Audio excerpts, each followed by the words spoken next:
Olá, está começando o nosso quarto bloco da nossa 26ª aula de escatologia, a parte da teologia que trata das coisas derradeiras, chamadas tecnicamente na teologia de novíssimos. Palavra que tem fundamentação bíblica no Apocalipse e na 2 aos Coríntios. Apocalipse: eu vi um novo céu e uma nova terra, e eis que eu faço novas todas as coisas. Na 2 aos Coríntios, aquele que está em Cristo é uma nova criatura. Portanto, é a novidade da eternidade. São 4 novíssimos: morte, juízo, inferno e paraíso. Ao tema da morte já dedicamos várias aulas, divididas em 4 blocos. Ao tema do juízo, várias aulas, e essa é uma das últimas. Já tratamos no tema do juízo, o juízo particular, e já estamos no finalzinho, o juízo final, analisando frase por frase o que Jesus vai pronunciar tanto aos eleitos quanto aos condenados naquele derradeiro dia. Tive fome e me deste de comer, ou para os condenados, tive fome e não me deste de comer. Já vimos biblicamente a fome material e a fome espiritual. Tive sede e me deste de beber, aos eleitos, e aos condenados tive sede e não me destes de beber. Já investigamos a sede material e a sede espiritual, o que vai abrindo um leque tremendo de possibilidades de salvação e de condenação. Praticamente na nossa vida, eu não posso dizer 24 horas, mas chutaria pelo menos 20 horas do nosso dia, de alguma forma, essas palavras de Jesus têm aplicação, se não no sentido material, mas no sentido espiritual, e disso nós seremos cobrados para sermos punidos ou ser-nos-á recordado para sermos recompensados. Era peregrino e me acolhestes, ou para os condenados, era peregrino e não me acolhestes. Já vimos o sentido material e o sentido espiritual, o sentido literal e o sentido espiritual de peregrino. Era nu e me vestistes, já vimos também, e era nu e não me vestistes, tanto do ponto de vista literal e do ponto de vista espiritual, a nudez. Estamos a abordar enfermidade. Eu era enfermo e me visitastes, frase que será dita aos eleitos, ou para os condenados: eu era enfermo e não me visitastes. Agora, o último bloco, nós vamos abordar dois tipos, em dois versículos, a enfermidade no sentido espiritual. E são 2 textos dos evangelhos. Um evangelho segundo Marcos, capítulo 2, versículo 17, e depois Lucas, capítulo 5, versículo 31. Primeiro vamos a Marcos, capítulo 2, versículo 17. Essa frase é do próprio Jesus, ele a pronunciou num contexto muito curioso. A vocação de Levi, também chamado de Mateus. Mateus era um cobrador de impostos, profissão que era detestada pelos judeus. Os judeus odiavam os cobradores de impostos, porque eram, primeiro, funcionários do Império Romano, que eles não suportavam.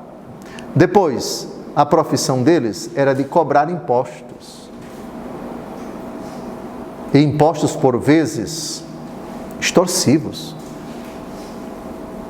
E mais do que isso, os cobradores de impostos, porque dificilmente se podia monitorar o trabalho deles, eles cobravam mais do devido. Ou cobravam e, na hora de prestar contas ao Império Romano, retinham uma parte. Ou seja, ladrões. Ladrões. Jesus foi na casa de 2. Quer dizer, quando Jesus entrou na casa de Mateus, Mateus não era mais. Mateus já era apóstolo. Mas a profissão dele era essa. E os convidados para esse banquete eram cobradores de impostos também, amigos de São Mateus. Mateus se tornou apóstolo, mas não se tornou inimigo dos seus ex-colegas. Por isso o chamou para o banquete. E um cobrador de impostos em Jericó. Todo mundo sabe, aquele que era de baixa estatura, o nome era Zaqueu. Muito bem. E aí Jesus é criticado por isso, por ter se assentado à mesa num banquete para o qual foram convidados os cobradores de impostos. Todos juntos? Ouvindo, Jesus replicou: os sãos não precisam de médico, mas os enfermos. Não vim chamar os justos, mas os pecadores. Pronto. Qual foi a objeção que os escribas do partido dos fariseus, vendo Jesus comer com as pessoas de má vida e os publicanos, o que eles disseram? No versículo 16, ele come com os publicanos e com gente de má vida. Bem, o que é que nós temos aqui? Jesus dizendo com todas as letras que pecadores são os enfermos. Os enfermos são os pecadores. Enfermidade no sentido espiritual. Justos, aqui é ironia. Vocês que se dizem justos, vocês não precisam de médico, ou seja, vocês não precisam de mim. Vocês pensam que estão sãos, quando na verdade vocês é que precisam de mim. E aqueles que vocês dizem que são pecadores, certo? Mas aqui quem está é o médico, e eu vim atrás dele para para curá-los. Muito bem. Lucas capítulo 5, versículo 31, parece que é o mesmo episódio, sim, é a vocação de Levi. A vocação de Levi, ou Mateus, ela é narrada tanto por São Mateus, que é o próprio cobrador de impostos que foi chamado por Jesus e se tornou apóstolo, por São Marcos e por São Lucas. De novo, o texto, versículo 31 e 32. Respondeu-lhe Jesus, todos juntos: não são os homens de boa saúde que necessitam de médico, mas sim os enfermos. Não vim chamar à conversão os justos, mas sim os pecadores. Pronto. Aqui é enfermidade no sentido espiritual. Os enfermos são os pecadores. Era enfermo e me visitastes. Quando você visita uma pessoa que está em pecado, a não ser que a sua presença seja para pecar com a pessoa, para dizer aquilo que Jesus não disse, para aconselhar aquilo que Jesus não aconselha, você está fazendo aquilo que Jesus vai dizer no dia do juízo? Eu era enfermo e você me visitou. O meu pecado que me impede de participar disso, de ir a tal lugar, enfim, estou arrasado, estou na lama, estou nas trevas. Qualquer pecador. Se a visita, é óbvio que o que se espera de um cristão ao visitar um pecador é aquilo que Jesus disse à adúltera flagrada em adultério. Essa distinção importante: eu não te condeno, isto é, você, a sua pessoa, eu não posso condenar, porque Jesus não condenou. Jesus não veio para condenar ninguém, o que não significa dizer que Jesus não veio para falar de pecado, porque isso não existe. Não é verdade, o pecado existe. E o que Jesus disse à adúltera foi: vá e de agora em diante não tornes a pecar. O sorriso, o diálogo alegre, a presença confortadora, a oração, algum tipo de ajuda também material para aquela pessoa.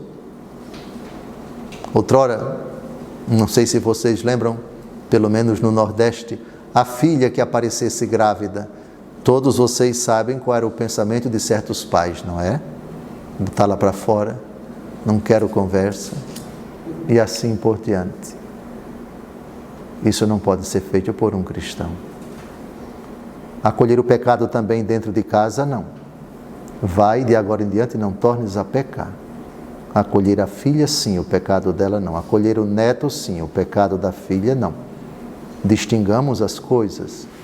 E se não se trata de acolher na sua casa por alguma dificuldade, algum impedimento, visitá-la, qual é a dificuldade? Eu era enfermo e me visitastes? E os últimos minutos desse quarto bloco são sempre para assustar, né? A gente precisa de um susto de Nosso Senhor. No dia do juízo, quando Ele disser, eu era enfermo e não me visitastes, eu estava no pecado e você simplesmente me hostilizou. Sim, era pecado grave, mas na vida daquela pessoa, eu estava pedindo, esperando, precisando da sua visita e você não me visitou. A minha enfermidade, sim, um monte de pecados na minha vida, um monte. E você não me visitou. E não faltam pessoas da nossa família, pessoas próximas a nós, que não são católicas praticantes, que não dão a mínima para a confissão, que não leem a Bíblia, estão realmente no pecado, vivem desorientadas, vivem nas trevas. Claro, há um mínimo de sociabilidade para você cumprir o que Jesus diz aqui. Eu não posso entrar numa casa de uma pessoa que não me quer, que não me aceita, que me enxota, que não quer de jeito nenhum me ver nem pintado. Lógico, eu não posso. Mas se há um mínimo de abertura para essa pessoa que está em pecado, esse ato de caridade, se eu fizer, vai me levar para o céu. Não somente ele, é óbvio, mas é algo meritório que Jesus vai levar em conta. Você visitou quem não praticava a fé católica. Quem era católico estava em pecado mortal. Quem vivia afastado da igreja. Você entrou na casa dessa pessoa, você conversou com ela, você tratou-a com educação, você deu um sorriso para ela. Eu era enfermo e você me visitou. Digam se o dia do juízo final não vai trazer surpresas tremendas. Vai sim. Está terminando o nosso último bloco. No próximo sábado, se Deus quiser, a última frase de Jesus, e com ela terminamos o assunto do juízo, para depois entrarmos no assunto pavoroso do terceiro novíssimo, que é o inferno. Um grande abraço, aceite minha bênção, em nome do Pai, do Filho e do Espírito Santo. Amém.